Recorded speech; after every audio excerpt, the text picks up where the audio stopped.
Ladies and gentlemen, welcome back to another video on the channel. Today I got my boy Ty back, and that means we got some banger underdog picks for you this week. Ty, I know we were talking before we recorded. You did pretty well last week, yeah? Yeah, we had Josh Downs. He hit in the second quarter or third quarter, I want to say. So, hey, sweat free. Kenneth Walker got screwed a little bit by that one, but we had Justin Fields get hurt. Just unlucky stuff, but for the most part, we did pretty good. Yeah, I think you'll always get screwed by injuries every once in a while, but I think it'll all even itself out at the end of the year. So we've got some good props for you. I know we each got five. Ty, do you want to start and go with your prop, and then like we normally do, we'll just alternate them? Yeah, you know it, man.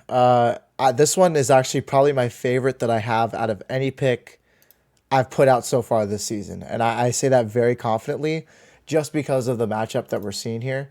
I'm talking about Lamar Jackson, higher than 28.5 passing attempts. I know this line got bumped up to 29.5. I would still take it. Looking at this one, Detroit allows the fewest rushing attempts in the entire league at this point, and they've limited a lot of their quarterbacks, opposing quarterbacks that is, in the run game as well. So we all know Lamar likes to run the ball very heavy. I don't see that being a big factor in this one. I see them really throwing the rock to win this game. Detroit is 28th in passing attempts as well, and every quarterback has hit this mark. So it just makes sense to go with Lamar here. Both of the games that he didn't hit this line, they were both blowouts in favor of the Ravens. This game will not be a blowout. It'll be far from it. Minus 140 on DraftKings to go over 28.5. I love this line. I like it. I like it. And sticking with that Ravens-Lions game, we have to get our guy in the action. All right. I know we both like this guy, Jahmyr Gibbs. If there's going to be a time for him to finally score a touchdown, it has to be week 7 with David Montgomery out. I think that he can finally be the feature back in Detroit. And again, I think if you want to keep Lamar Jackson off the field, what they're going to do what they've been doing all year, and that's run the football. So Jahmyr Gibbs to score a touchdown. I have the over on point 0.5. Obviously, I think he's going to score, and I think it's finally it's finally time for him to start getting it going. You know what I'm saying? We've been kind of waiting for this breakout for like 7 weeks so far. This is the week that I think he gets in the end zone finally. There are a lot of bets I like from this game, just in general, and I'm fully with you. I hope this is the week that we see Jahmyr Gibbs finally break the end zone, maybe even just have a big game, like 6 catches, PPR, rack up some points, but we can only wait and just see because you never know with Detroit, right? My favorite one as well. I mean, I love these two. I put them together in a slip, going along with the Lamar Jackson one. Rasheed Rice, over 38.5. And Mike, right before we started recording, you said you wanted to take this one too. So this is a play that I really, really like. The Chargers, it's no secret, their secondary is horrible. They struggle pretty heavily in the passing game so far this year. They've allowed the most yards to opposing teams so far in the passing game. Rice has one of the highest target shares in the entire league. And with that being said, you look at a guy that's always been breaking open the field, gets a lot of yards after the catch. Now he faces the Chargers, who are the second worst in opponent yards per completion. That just makes the most sense for Rice here to have a breakout game. In the past 2 matchups against the Chargers, the Chiefs have had at least 3 wide receivers, including Kelsey, hit this mark, and it's minus 135 to go over.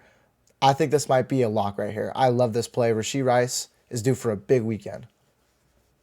Yeah, I love Rasheed Rice. I told you I wanted to take the line. I also forgot to mention I traded for him in one of my dynasty leagues this year, so I'm on the Rasheed Rice hype train. I promise you. And you're right. The Chargers defense, their secondary specifically, it's bad. Brandon Staley's a bad coach. He's supposed to coach the defense. I don't really know what he's doing, but I like Rasheed Rice. He's got to be the one wide receiver one in Kansas City, I believe, this week. And I don't know. I don't know if you look into kind of stuff like this and you really analyze it, but the fact that the Chiefs thought they had to trade back for Mecole Hardman tells me that they're not happy with their receiver room as a whole. And I think that Rasheed Rice is going to be the top dog in not a very good receiving room, right? Obviously outside of Travis Kelce. But I like it.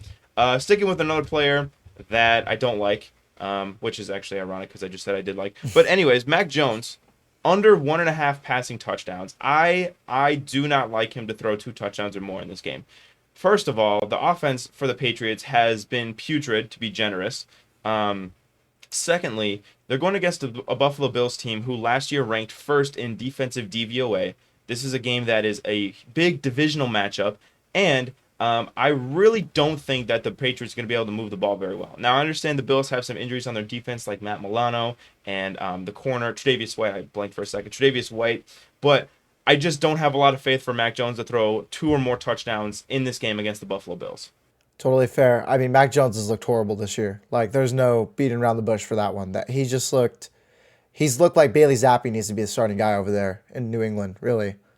This one I also really, really like. Josh Dobbs, over 32 and a half pass attempts against Seattle. I mean, I know you love your Seattle Seahawks, Mike, but I got to point it out. Another bad passing defense here in Seattle. Dobbs has thrown the ball a minimum of 30 times each game he's played in so far this season. Now he faces a team that allows the second most attempts per game to opposing quarterbacks, and they allow the most at home. And of course, this game's being played at home. Against the 49ers, who were also really bad in passing attempts allowed, he threw it 41 times. First game without James Conner, he threw it 41 times as well. So I think we're going to see a heavy passing game here from Arizona. Both Seattle and Arizona average around the same time of possession. So that's usually a big thing with passing attempts. You want your QB to be on the field. He should be on the field plenty. And I think this one makes sense. Seattle's favored -7.5. Arizona's going to have to throw. Dobbs should be throwing the rock a lot. I like your pick, but I disagree with your assessment a little bit. I don't think that Seahawks are a bad passing defense. I think they're actually a good passing defense. I mean, last week they limited Joe Burrow to like That is, 170 passing yeah, yards in the whole yeah. game. So I don't know if they're a bad passing defense. What I think they are is a much improved rushing defense. I know that they are one of the better rushing defenses in the league this year. Thank you, Bobby Wagner. That's, a far cry from what they were last year. So I think teams are throwing against the Seahawks a lot, and I think some of those numbers are a bit inflated. I wouldn't call them a bad passing defense by any means, but I think your logic is sound. It's going to be, a game that the Seahawks should hopefully be in cruise control, Yeah. right? Yeah. The Arizona should be throwing to get back in the game. Running back injuries are going to cause Arizona to throw. And yeah, you're right. Josh Dobbs has kind of been throwing the ball. And I also think there's an element of, hey, Kyler Murray's about to take my job. Why not just show what I can do for maybe other teams? Maybe I can get a starting job next offseason, So I like it. I like the line for Josh Dobbs there. I don't disagree with it. Sticking with the Seattle game, you guys know how hesitant I am to bet on Seahawks. I really don't like doing it too much. But Jason Myers, over 1.5 field goals made. The main reason that I think this line is going to cash is because the Seahawks have been struggling in the red zone recently. And they have been struggling. They've been moving the ball well in between the 20s, but they have been struggling to put the ball in the end zone, not just in the Cincinnati game. They also struggled a lot in the New York Giants game. People think that game was a blowout, and it was, but it really should have been a lot worse. So last, 2-3 games, the Seahawks have been really struggling.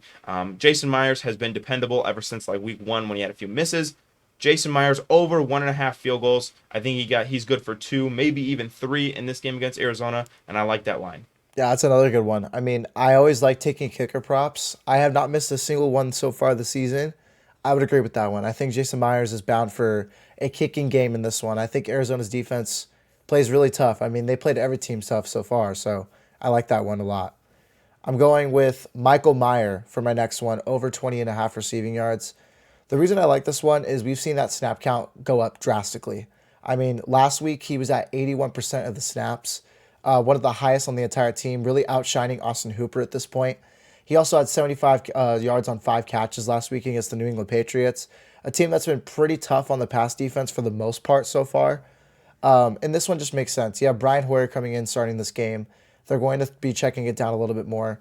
We've seen how awful the Chicago Bears defense is against tight ends. We've seen Travis Kelce have a big game, Logan Thomas, and in the past 5 games that Chicago's played, 3 of those receiving leaders have been tight ends so far this season. I think this is a Michael Mayer breakout game. I really like this line here. And I think that that's great research you did, but I just want to point out how sad it is that the Bears spent $87 million on Traymon Edmonds, and they just can't cover tight ends. They can't do it. So it's just kind of funny to me. But I like it. I think that's a good pick, especially, I tend to think backup quarterbacks, rookie quarterbacks, they tend to not be as aggressive looking down the field, and they tend to go to their security blankets, which are often the running back in the flats, tight end. So I think this makes sense. It just adds to the formula that makes sense for a Michael Mayer breakout game for Brian Hoyer. And then my last line, speaking with AFC West quarterbacks, excuse me, I'm going to go with Justin Herbert going against the Kansas City Chiefs. I'm going to go under 267 yards passing. There's a few reasons that I say this. One, Austin Eckler's back. I think they're going to ramp up his carries a little bit more this week. But the main reason is because I think the Chiefs' defense is better than people are giving them credit for. I mean, they are really like sneaky good. And Quentin Johnston has not broken out yet. Mike Williams is hurt. Keenan Allen is still really good. But, the Chiefs have graded out as one of the best passing defenses because of their corner, Trent McDuffie. He's been awesome. I think 267 yards passing is a bit too high of a line. Now I understand it might be, a scoring party with him and Mahomes this week.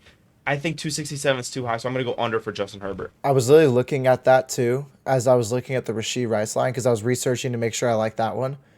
I think the Chiefs defense has been very, very slept on this year, so I don't mind that pick. I think just for me personally, I think it's hard for me to bet against Herbert.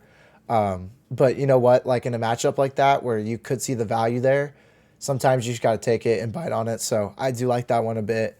My last pick, and I think this one is being slept on a little bit. Kind of, a tough spot because we've seen him have very inconsistent games, but Drake London over 46.5 receiving yards.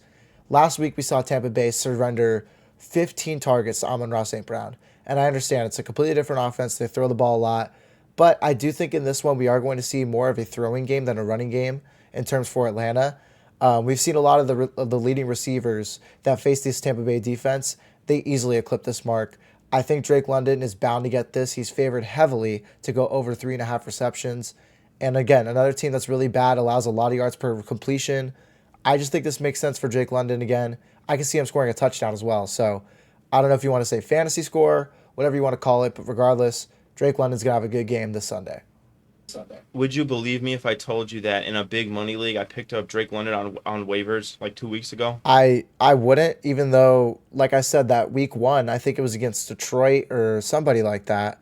He had a horrible game, and everybody just started dumping him on wires. So I wouldn't doubt it. Everybody was dumping him on the waivers. I picked him up, and I think last week he scored 20 points, I think. Yeah. So, especially for somebody who just had J. Jeff get hurt, it's pretty good. No, I like that line. And you know what? I have to be honest. I actually lied to you. I do have one more pick. I totally skipped over one of my picks that I added kind of last minute. Another receiving prop that I really, really like this week. Well, not a receiving prop, but a yards prop that I really like from a receiver. Jalen Waddle over 61.5 total yards versus the Philadelphia Eagles. Here's why I believe this, right? The Philadelphia Eagles are a good team, but they are a good team with not a good secondary. Their secondary has been very bad this year. Darius Slay, I don't know if you've seen some of those advanced metrics. Dude, he's grading out really bad this year. And James Bradbury is not much better. You're taking that. I think Mike McDaniel is going to be in his coaching bag this week against the Eagles because he's going to have to scheme around the amazing front seven that they have. You're going to see screens, you're going to see bubbles, you're going to see slants. That leads to a lot of yards after catch opportunity for Jalen Waddle. Over 61.5 yards. Not a very high prop, I think, for a yards total. He could also get an end around. I like it. I think it's really good. Ty, what do you think? I like it. I bet against the Eagles last week in terms of betting on Garrett Wilson, and that's because Garrett Wilson was lined up against James Bradbury. I mean, that Eagles secondary just looks rough right now. And I know people are kind of on the Eagles train right now for this weekend, but I got the Dolphins winning this Sunday. I don't know about you. It's interesting. I probably still have the Eagles, but you wouldn't surprise me if you told me the Dolphins won. But I would still, I think, take the Eagles. That's fair. I mean, the money value's there. I mean, putting in the money line, you're doubling your money. So I think it's a pretty good bet. Yeah, not bad. But yeah, those are our picks, our 5 underdog picks each. Let us know what you guys think in the comments down below. As per usual, don't forget to subscribe. I'll make sure to link Ty's channel down below. Ty, I heard you opening up a Discord server for your betting and stuff. You want to go ahead and talk about that real quick? Yeah. If you guys want to check it out, I just started up this Discord where we're going to be giving free picks. Also, we're going to be doing exclusive ones for you guys that end up supporting us and, looking into our picks, making sure you guys like them. So if you guys want to check that out, be happy to show you guys around. DM me if you have any questions, but I really appreciate that. We're trying to get some people in there and build a community over there on Discord. Yeah, I'll go ahead and link that as well if you guys want to join and support my boy Ty. But thank you for coming on the video again, bro. Really, really appreciate it. And let's make some money this weekend, huh? Let's make some money. Thank you once again, Mike. You're the man.